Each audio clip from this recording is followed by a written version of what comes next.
Dear students, Assalamu alaikum. So, this is class 11th, subject political science, and we are continuing with our topic, that is fundamental rights. तो fundamental rights के बारे में हमने article से 17 तक तो पढ़े, जिसमें कि अनटचेबिलिटी एबॉलिश्ड का हमने आर्टिकल 17 में जो आता है उसको हमने दोहराया। इसके बाद आर्टिकल 18 का आज हम आपको थोड़ा सा बताएंगे, इसके बाद थोड़ा सा आगे भी चलेंगे। तो आर्टिकल 18 जो है दैट्स एबॉलिशन ऑफ टाइटल्स जो उसको हम उर्दू में लक़ब या खिताब भी बोलते हैं। एबॉलिशन हो गया ख़त्म करना, तो किसी चीज़ को ख़त्म करने का आर्टिकल 18 में तज़किरा दिया गया है। तो आर्टिकल 18 जो कॉन्स्टिट्यूशन में है, it prohibits the state from conferring any titles. Conferring का मतलब होगा grant any titles except those of military and academic distinctions. यानी जो मिलिट्री और एकेडमिक साइड में जो आते हैं उनको अलहदा रखा गया है, बाकी जो है उनके ऊपर प्रोहिबिट किया गया है, यानी कि इनको वो ख़त्म नहीं कर सकते हैं।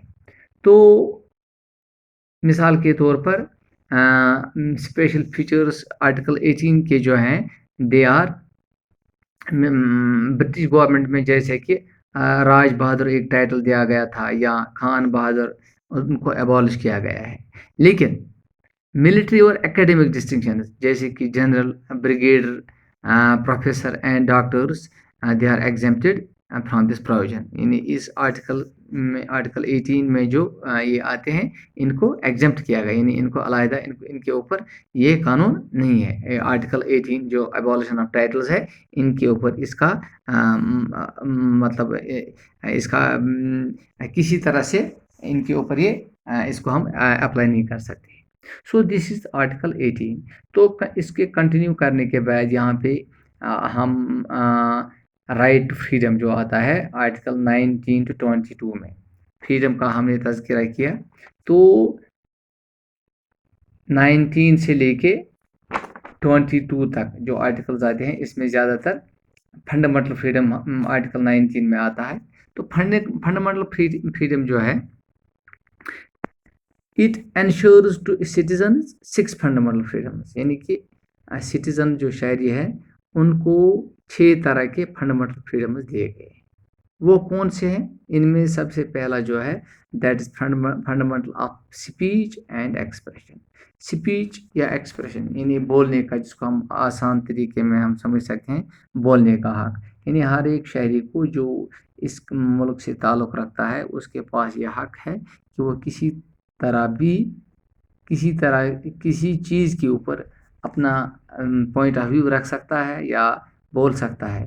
हाँ, एक रेस्ट्रिक्शंस है कई ऐसी चीज़ों पे जिसमें लॉ एंड ऑर्डर की कोई प्रॉब्लम हो सकती है, या पीस सिक्योरिटी की, या मुल्क मुखालिफ जो जिसमें वो सब कुछ आता है उसके ऊपर रेस्ट्रिक्शंस है।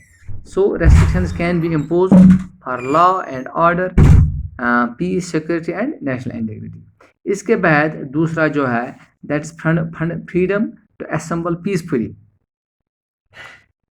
And without arms. यानी हर किसी को ये हक है कि वो किसी जगह भी पीसफुली यानी पुरअमन तरीके से असेंबल यानी बैठ सकते हैं कहीं जगह, लेकिन विदाउट आर्म्स, यानी किसी किस्म का कोई मुहलिक हथियारों के बगैर कोई भी कहीं भी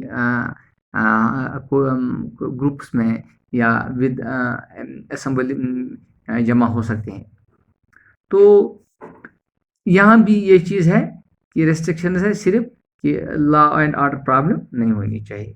इसके बाद तीसरा जो है that is freedom to form associations और यूनियंस, यानी कि शहरियों को ये हक है कि वो किसी तरह की कोई यूनियन या एसोसिएशन, कोई ग्रुप खड़ा कर सकते हैं, लेकिन associations can not be formed to break law and order और do illegal and immoral work. यानी एसोसिएशन तो बना सकते हैं, लेकिन एसोसिएशन को ये हक नहीं है कि वो किसी तरह का कोई law and order problem create कर सके। तो इसके बाद ये तीसरा था। तो चौथा है फ्रीडम टू ट्रैवल, जिसको हम आसान शब्दों में बोल सकते हैं, यानी कि हर एक शहरी को ये हक हासिल है कि वो अपने मुल्क में किसी भी स्टेट में या किसी भी जगह ट्रैवल कर सकता है। लेकिन किसी जगह कोई स्टेट पब्लिक इंटरेस्ट में किसी के ऊपर कहीं रेस्ट्रिक्शन लगा सकती है, वो तो कहीं जगह कहीं कहीं अप्लाई होता है। लेकिन आम हालत में ये कह सकते हैं कि हर एक आदमी को ये हक हासिल है कि वो अपने मुल्क में कहीं भी जगह कहीं भी घूम सकता है। इसके बाद पांचवा जो है, that is freedom to reside and settle in any part of India.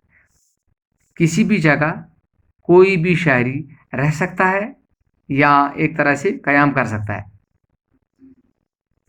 लेकिन यहाँ भी अगर ट्राइबल वगैरह होगा या कहीं और कहीं ऐसी चीज ऐसे बंदे हैं जिनको कि रेस्ट्रिक्ट किया गया है, लेकिन आम तौर से जिसको हम बोलते हैं check can be impose for restricting entry in tribal inhabited areas. लेकिन आम सूरत में हम ये कह सकते हैं कि कहीं भी जगह कहीं भी हिंदुस्तान के किसी भी कोने में कोई भी शहरी रिजाइड कर सकता है और सेटल भी हो सकता है। तो लास्ट पे जो है इसका छठा, freedom to practice any profession और कैरी एनी ट्रेड और बिजनेस। कोई भी शहरी किसी भी किस्म की कोई प्रैक्टिस कर सकता है या कोई प्रोफेशन इख्तियार कर सकता है, कोई किसी भी किस्म का कोई तजारत कर सकता है, कोई भी बिजनेस कर सकता है। हाँ, पब्लिक इंटरेस्ट में किसी तजारत को के ऊपर लिमिटेशन हो सकती है, ये वो कहीं कहीं हो सकती है। लेकिन आम हालत में हम यही कह सकते हैं कि किसी भी शहरी को ये हक हासिल है वो किस किस्म का प्रोफेशन इख्तियार करे। तो ये फंडामेंटल फ्रीडम जो थे जिनको मैंने आपके ऊपर ये आपको समझाने की कोशिश की, एक बार फिर मैं ये कह सकता हूँ, ये सिक्स है। Article 19 ensures to Indian citizens six fundamental freedoms. These include: number first, freedom of speech and expression; number second, freedom to assemble peacefully and without arms; number third, freedom to form associations or unions; number fourth, freedom to travel in any part of the country; number fifth, freedom to reside and settle in any part of India; number sixth, freedom to practice any profession or carry or any trade or business. Thanks. This is sufficient for today. Okay.